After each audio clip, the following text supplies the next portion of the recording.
All right, students, thanks for tuning in. Let's do a review of some basic chemistry for the APES test. So first we'll talk about photosynthesis. And this is what is done by all producers, including plants and algae.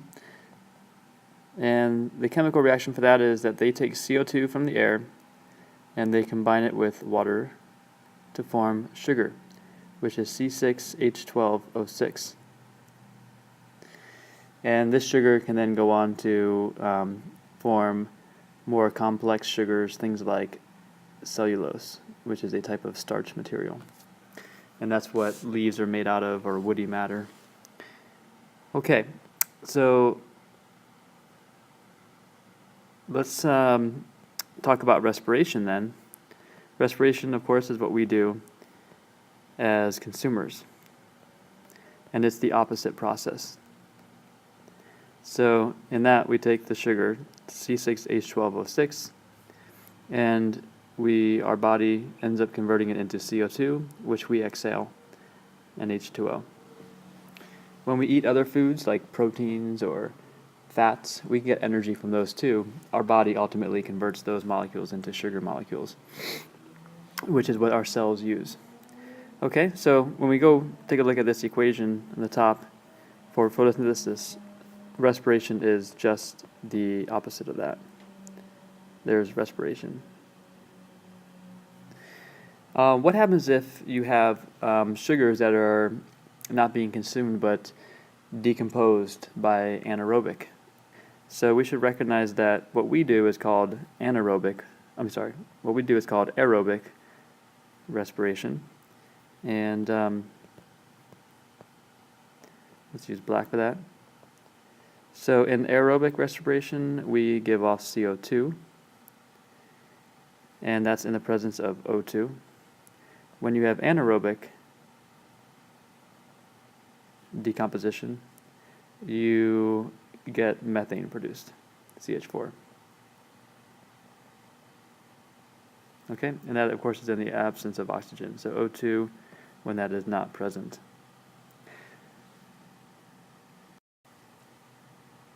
So let's move on to a review of the nitrogen cycle. See if you can match these up correctly before we go over it. So you should pause. Okay, welcome back. So if you said nitrification is the process, well, let's start from the beginning. Nitrogen fixation is where nitrogen gas from the atmosphere is turned into what we call ammonia, or ammonia ions. And then those ammonia ions are converted into nitrates, and that's called nitrification. And to complete the cycle, nitrates are converted back to N2 into the atmosphere, and that's called denitrification. So let's see that in the next slide. All right, so in this video, in this slide, we're going to take a look at the nitrogen cycle. So nitrogen gas is all around us in the form that we call N2, 78% of the atmosphere. And in order to make it available for organisms, it has to be converted into other forms, specifically nitrates. So the first step in this is called nitrogen fixation. And that's, as we can see, when the N2 goes to ammonia, NH4. And this happens by two ways. One way is by lightning. And the lightning has enough energy to split apart the N2 molecule and make it react with components in the air. But it also happens by specialized bacteria called rhizobium, or rhizobia for plural, bacteria. And these bacteria live on the roots of legume plants. On roots of legume plants. And a legume would be like beans, dry beans, pinto beans, etc. Let me see if I can write that a little more clearly. Legume plants. Okay, so one way you can help to fertilize your soil is have a growing season of legume plants in between your other plants, or in between your other seasons.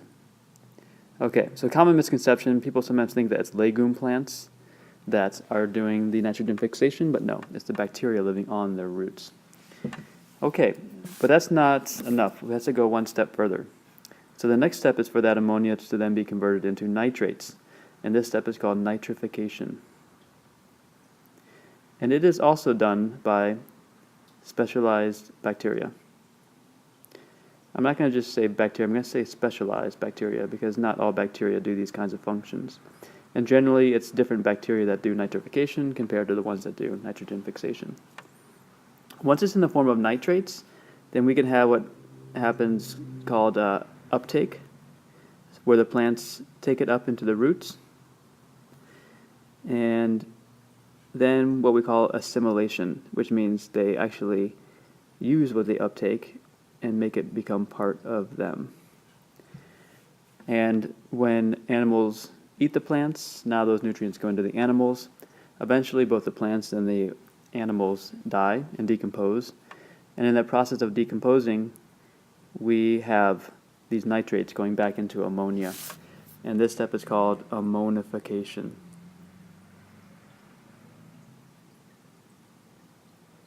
Ammonification. Ultimately, in order to make this cycle complete, we have to have some way of reforming the nitrogen gas. Otherwise, over time, it would deplete. And so there are still other bacteria that do the step called denitrification.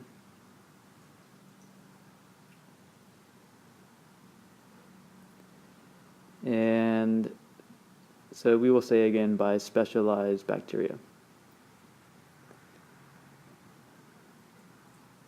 Okay, and thus completes the process. Now, this is how nature does it, but we have learned how to synthesize ammonia from nitrogen gas in the atmosphere. We learned how to do that in the early 1900s, and that has allowed us to make synthetic fertilizers.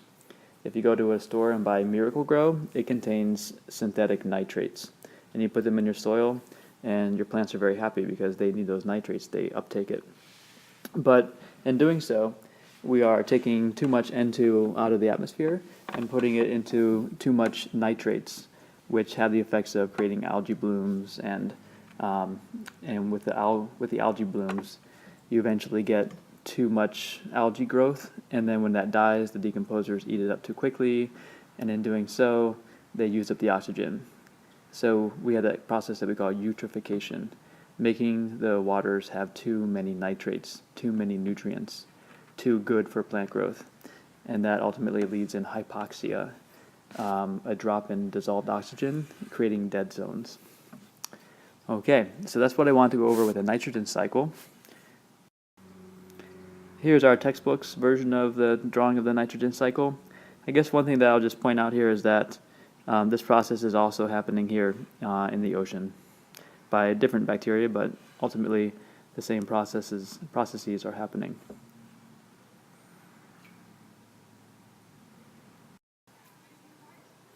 All right, so try your luck at this question. Which of the following nutrients does not exist in a gas state in the atmosphere? Okay, so go ahead and pause it. All right, so if you said phosphorus, that is the correct answer choice. Let's take a quick look at the phosphorus cycle for review. So here we see the phosphorus cycle, and the main thing I want to point out is that a lot of phosphorus comes from sediment and sedimentary rock, so down here, and it can dissolve into the water, and then eventually it gets carried up to the surface during upwelling. And one thing that can also happen then is birds can eat the fish and the algae that are at the surface here, or birds eat the fish, which eat the algae, which took in the phosphorus, and those birds, as they're flying above the land, can now poop and drop that phosphorus, which can make some very phosphorus-rich areas on the land in coastal areas. And the other thing I want to point out here is that you can also get phosphorus coming from this sedimentary rock through geologic uplift. So as deep rock is brought to the surface, then it makes available rock that we can mine for phosphorus.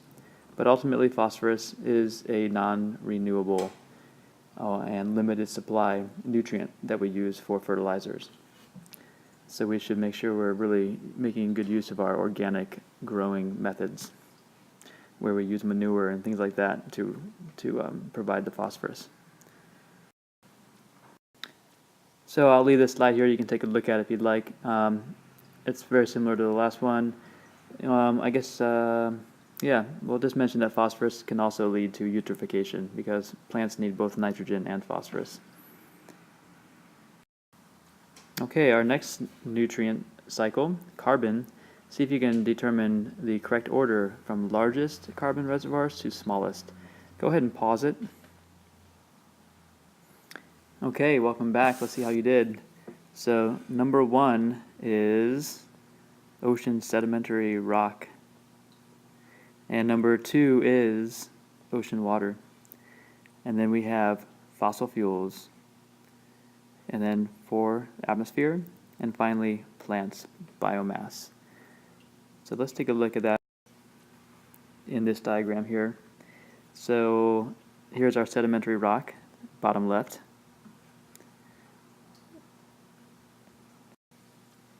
Down here. And next would be, and we can see 80 million units there. Oceans, 38,000 units. Fossil fuels, 4,000 units. Atmosphere, 815. And lastly would be land plants, 560.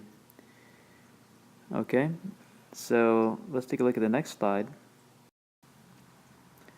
So let's take a look at this process here.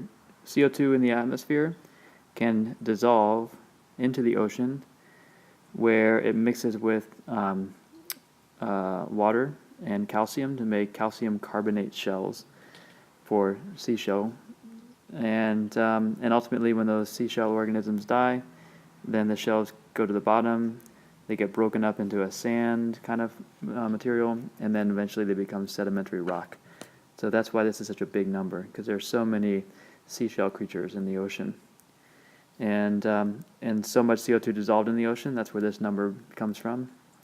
And of course, fossil fuels we know are hydrocarbons, stored, remains from anaerobic decomposition of swampy areas and any place that was anaerobic.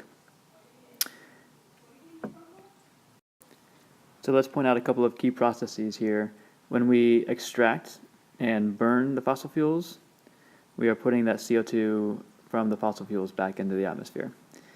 And so that makes the CO2 level more elevated, and that's what we talk about, burning fossil fuels contributing to increasing greenhouse gases.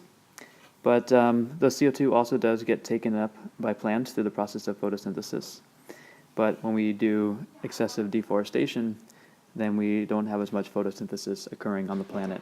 And so that also has the effect of making the CO2 increase. Okay, let's take a look at the next. So that was a nice lead into combustion. And with combustion, we take hydrocarbons, we combine them with oxygen, and what we get out of it is CO2 and water vapor. And by hydrocarbon, the most simple hydrocarbon would be methane, which is just CH4. But you can get long carbon chains, and this is what we see in gasoline. And on every one of these carbons, you have hydrogens attached. So this would be called a long chain hydrocarbon. And coal has even longer chains. Okay, so I'm going to erase this just so that we can kind of get it out of our way. But what I want to talk about is some of the pollutants that come from this combustion process. So first thing that we can have is sometimes we get carbon monoxide, and that can happen when there's not enough oxygen during the reaction. And it's toxic, so it's considered a pollutant. And when you're burning coal, you also get SOx from sulfur in the coal. And this would be coal. And anytime you have high heat, like what happens during a combustion, you get the formation of nitrogen oxides. Nitrogen gas in the air can mix with the oxygen and form those oxides. All right. So these two that we just listed, these are considered primary pollutants because they go on to form secondary pollutants, H2SO4 and NO3, which are secondary pollutants that are responsible for acid deposition, acid rain. And those would be the, so we can fix this problem of acid rain by using smokestack scrubbers when we're burning coal. So let's do that in green as a solution. So smokestack scrubbers. The scrubbing part of it is what's really removing the sulfur oxides. And it's doing that chemically. You're taking SOX, you're mixing it with some kind of a, I forget the details, but it's a calcium mineral. I think it's calcium oxide. And out of it, you're getting calcium sulfates. And this is like a slurry. So it's something that you can actually collect, whereas these are just gases. And since you can collect it, then you can, bury it or do whatever you want with it. Or use it as the precursor to some other chemical process to make some other different product. And recording here, so just ignore me. Okay, so let's also talk about photochemical smog, which comes from cars. And you have VOCs, which would be like unburned fuel hydrocarbons. And you also have the nitrogen oxides. Those are the two main components, the two main primary pollutants. And then you combine that with UV from sunlight, and through some complex chemical equations, chemical reactions, you get ozone produced. And of course, you also have this haziness that we associate with smog. This O3 is, of course, a tissue irritant. It can make your eyes burn, your lungs burn, plants, leaves can turn yellow. So this is, keep in mind, tropospheric ozone, which down here is bad, but up in the atmosphere, in the stratosphere, it is good. So how can we solve this problem? Well, we just saw that with coal burning, we can solve the acid rain problem using smokestack scrubbers. Now we're able to solve the photochemical smog problem using something called catalytic converters. And what these do is they make sure that the hydrocarbons get fully burned off inside of this is like part of the tailpipe. So the hydrocarbons get burned properly into CO2 plus H2O. And these converters also make sure that any carbon, actually let's step back from it. They also make sure that any NOx, gets converted into nitrogen and oxygen. And so that immediately just wiped out these two as the source of the problem of ground level ozone. One other thing they do, which is kind of a bonus, which is nice, is they take the carbon monoxide and they convert it to carbon dioxide and H2O. So they fully burn off the carbon monoxide. Okay? So let's talk here for a moment about greenhouse gases. We've already been mentioning how CO2 is a greenhouse gas, and as well as methane. CO2 has the biggest global warming effect on the planet. CH4 methane also big. And nitrous oxide. Notice that this is not NO2, which is what we were just talking about a moment ago. And also molecules like this one called HCF23, which is a hydrochlorofluorocarbon. And it's very potent. But CO2 and methane, these are the top two as far as having an effect on the planet. Even though HFC is the strongest one per molecule. Okay, now what I want to talk about with this is that CO2 can cause ocean acidification. So I want to do just a quick review of that. As elevated CO2 levels in the atmosphere occur, CO2 can dissolve into the ocean and form carbonic acid. CO2 plus H2O forms this stuff we call H2CO3. All I'm doing is just rearranging the atoms there. Carbonic acid. And that carbonic acid lowers the pH of the ocean. Not a lot. It's not like lemon juice by any means, but it's enough that coral can die off. It's enough that it can interfere with perhaps fish breeding. Maybe their eggs don't fertilize properly because the pH is too low. And yes, so that's all I want to mention right now about greenhouse gases. But maybe we should mention one more thing. Methane comes from anaerobic, just to reinforce there, anaerobic decomposition.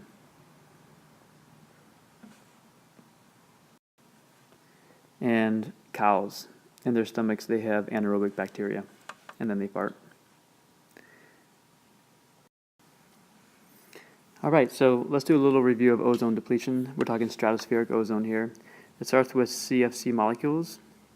So that would be like a carbon in the middle, a fluorine, carbon, I should have drawn there a fluorine, F. Maybe this is a chlorine, this is another F, and this is a chlorine. And this chlorine can break off. So now you have a chlorine molecule that can combine with an ozone and form chlorine oxide plus O2. That's it. We just destroyed that ozone molecule. And then this ClO molecule can combine with a free oxygen in the air to form Cl plus O2.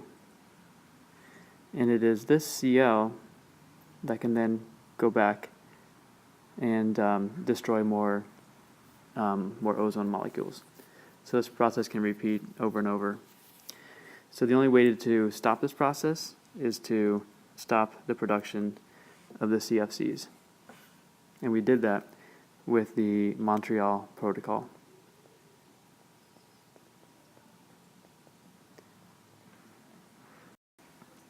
Before we leave this part, let's just mention that this process can repeat thousands of times, where that chlorine just goes around and around destroying ozone molecules before eventually being degraded by forces of nature. Okay, well, let me know if you have any questions that you want to go over still.